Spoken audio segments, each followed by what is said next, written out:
can't tell you how amazed I am. I never would have thought that this tree would produce a decent harvest of fruit, and I was ready last year to make that decision to take it out, but I didn't, and I am so pleased because look at all of this fruit.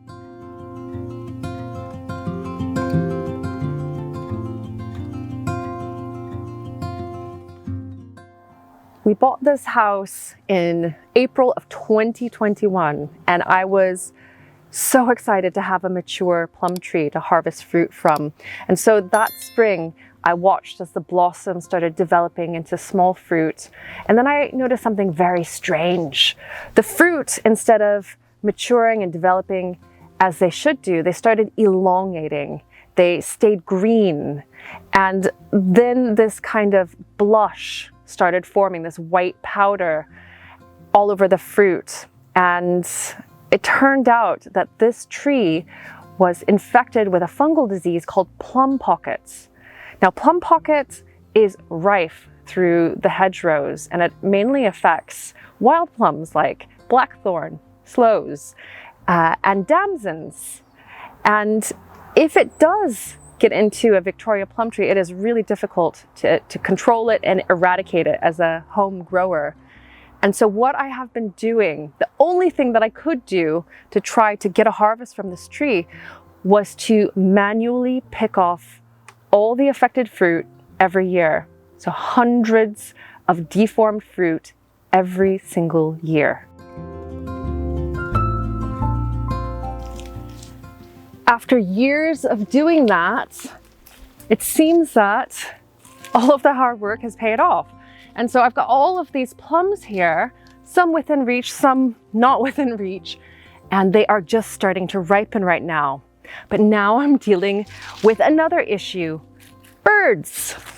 I've been waiting for this fruit to ripen on the tree before picking it, which I think has been a mistake because so have the birds. And in particular, there is a young blackbird that keeps flying into this tree and helping itself. And what it's doing is it's pecking just enough to dislodge the fruit, falls down into the grass where it rots, having only been eaten maybe a little tiny bit or up to half maybe. And I'm even finding fruit on the tree that has peck marks on it. So what I need to do today is pick all the fruit that I want to keep. So that means all the ripe fruit that I can reach, and even some that isn't quite ripe, and I'm gonna ripen it inside the house, because if I don't take these measures now, I won't get any plums this summer.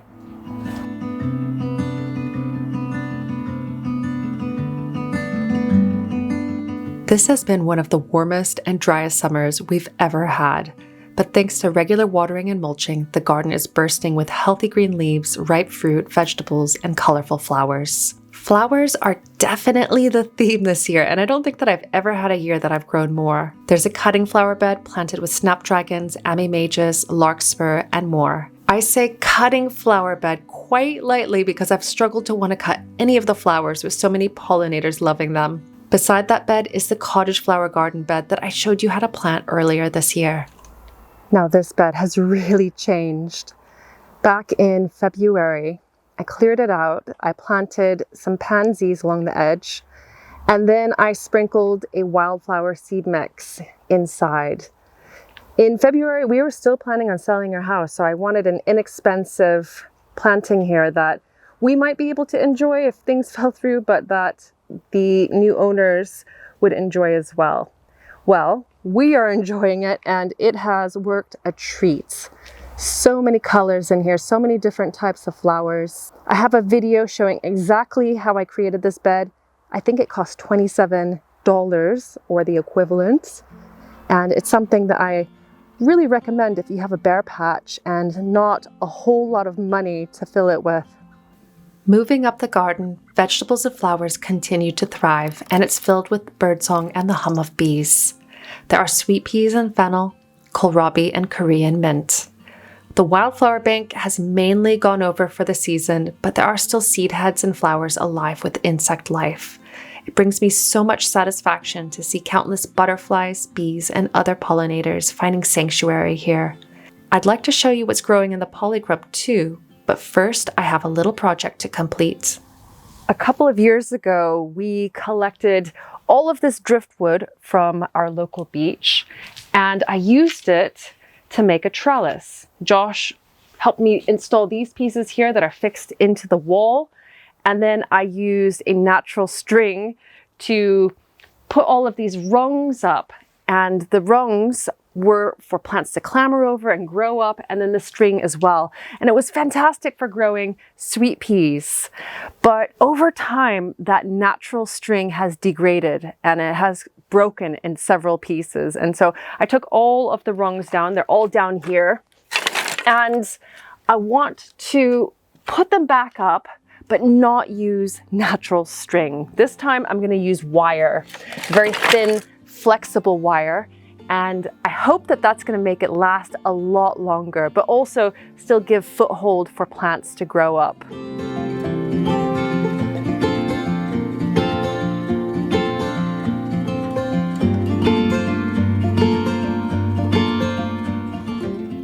Oh, it looks so nice. I really like that. Now I need to work out what to grow up it. Now, as far as the rest of the garden back here, I've not been planting up these birdies beds as much as I should. It has been so hot here. Plants have been struggling. So I've been avoiding actually sowing any seeds outside. But the courgette that I have growing in the middle, it's starting to clamber up this trellis. I've just been kind of weaving the leaves. It is a yellow courgette, this one. Zucchini, you can see that there. And then the dwarf beans, the bush beans on either side, they've been producing. I've been picking some beans off of them. The peas are about to be pulled out of this bed. In fact, the ones that are actually still hanging off the vine, they have pea moth maggots inside. I'll bet if I pull this one open, there's one inside too. And then here is where a lot of crops are growing, inside the Polycrub. Let's have a look inside. I've only picked one ripe tomato thus far, but there are plenty coming. On this side, I have cherry tomatoes, and my experiment this year is not pruning them. And I see a lot of gardeners say, don't prune your tomatoes. And this makes sense with cherries because they don't really grow very large per se. So I'm letting them go a bit wild, and there are tons of green fruit here. The ones that are down the center bed and on the far side, I am pruning these because they are beefsteak tomatoes. So much larger varieties. You can see some down here. And if you don't prune them, then the plant creates so much extra foliage, and then your fruit doesn't really get that large. Sandwiched between the cherry tomatoes, I have quite a few aubergine plants, eggplants. And they are all of the variety Knights. So they're long and thin. This one is a white one, and I've harvested the first big fruit from it.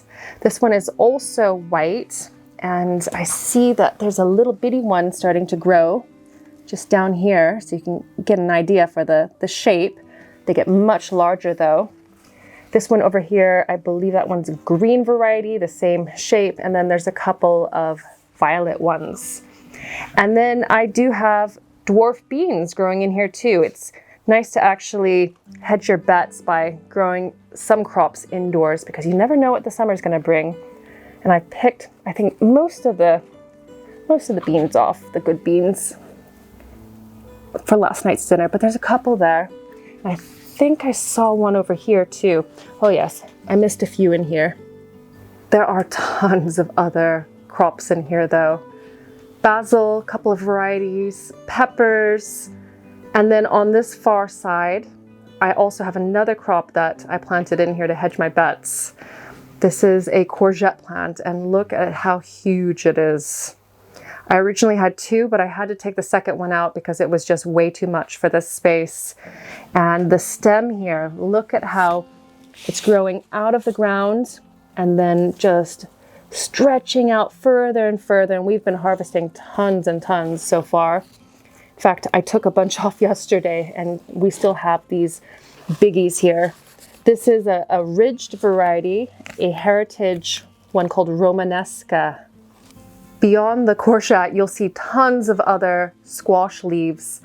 And these are all butternut squash. Well, I say these, there's only 2 plants. And I grew them in the Polycrub a couple of years ago, I think 3 years ago. And they did so well, so I thought I'd try it again. And so they are growing more kind of at waist level. All of these big leaves all the way down. And then growing up and out of them, I've got melons, I've got cucumbers, and we have been picking so many. I actually grew a variety this year called Party Time because they don't get as long. They can be just as prolific, just as tender, but just not get to the length. So hopefully we can get through them a bit easier. And I also am growing the Armenian cucumber again too. This is my absolute favorite. They never really get bitter. I think they're more closely related to melons, and they are so sweet and gorgeous. With it being so dry, I have to really keep my eye on watering. And in this middle bed, I'm using the DIY Oyas. And I think that they're going to work a little bit better than the Thirsty Earth ones that I've been using in the middle bed, because I just don't have a large enough water tank storage like I have for the other beds. Now these I can fill up with water. They can trickle moisture down in lines to these individual cups, like you see there. And they work fine. So I only have to really fill this up every week, 10 days. These DIY Oyas, I have to fill them up every couple of days, but they ensure that all of the crops in here don't ever lack for moisture. Even if it dries up on the top, the surface of the soil here, they can still access that water reservoir underneath.